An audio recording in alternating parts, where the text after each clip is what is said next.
2 gigabytes. 2 gigabytes of VRAM came out as the standard during the early 2000s, and it was created because games started moving away from simple 2D textures to more complex 3D worlds.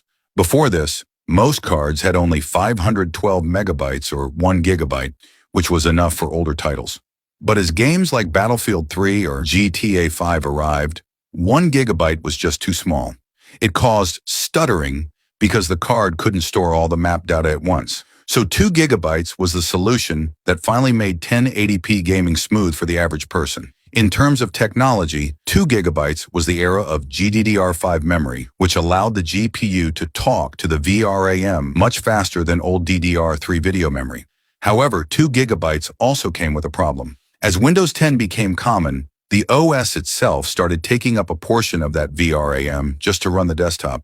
So if you were gaming on 2 gigabytes, you actually only had about 1.5 gigabytes left for the game, which led to sudden crashes when things got too intense.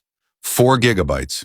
4 gigabytes came out around 2014 to 2016 as the first major upgrade to the high-definition era. It was a time when game developers started using high-res texture packs. With 4 gigabytes, computers could finally load sharper details on walls and character faces. But it wasn't just more memory.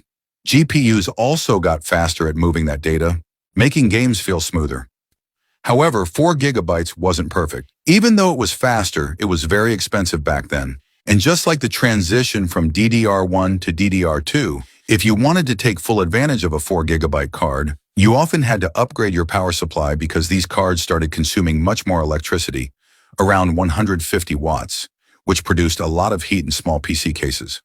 6 gigabytes. 6 gigabytes came out in 2017, and this size is what made mid-range gaming popular for normal people. This happened because of the 10 series cards like the GTX 1060. The most important thing about 6 gigabytes was that it introduced enough space for shadow mapping. Before this, shadows in games often looked blocky or jagged, but 6 gigabytes allowed the GPU to store complex light data, so shadows looked soft and realistic. But 6 gigabytes also had a weird side note in its era. Because some cards were sold in both 3 gigabyte and 6 gigabyte versions, people got confused.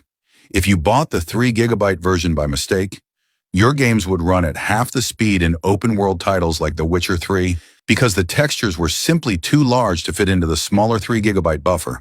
8 gigabytes. 8 gigabytes came out around 2019 and became the standard for modern computers. It supports much larger texture sizes and made 1440p gaming possible.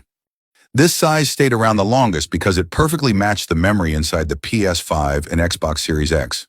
Technically, 8 gigabytes is the era where asset streaming became a standard feature. This means the GPU doesn't just wait for you to move.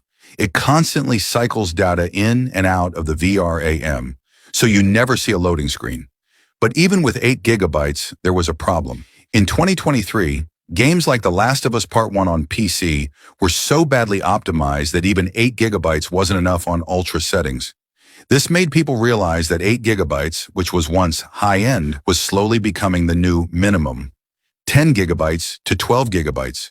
10 gigabytes and 12 gigabytes came out as the top-tier choice for people who wanted to play in 4K. The reason these are special is because they often use GDDR6X memory instead of standard GDDR6. This new memory uses something called PAM4 signaling, which is like sending 2 messages at the same time instead of 1. This doubled the speed, making 4K video editing and heavy rendering much faster. However, 12 gigabyte cards were caught in the middle of the GPU shortage era. Because AI companies started buying up all the memory chips, the prices for 12 gigabyte cards skyrocketed, making them very hard for normal gamers to buy for a long time. 16 gigabytes.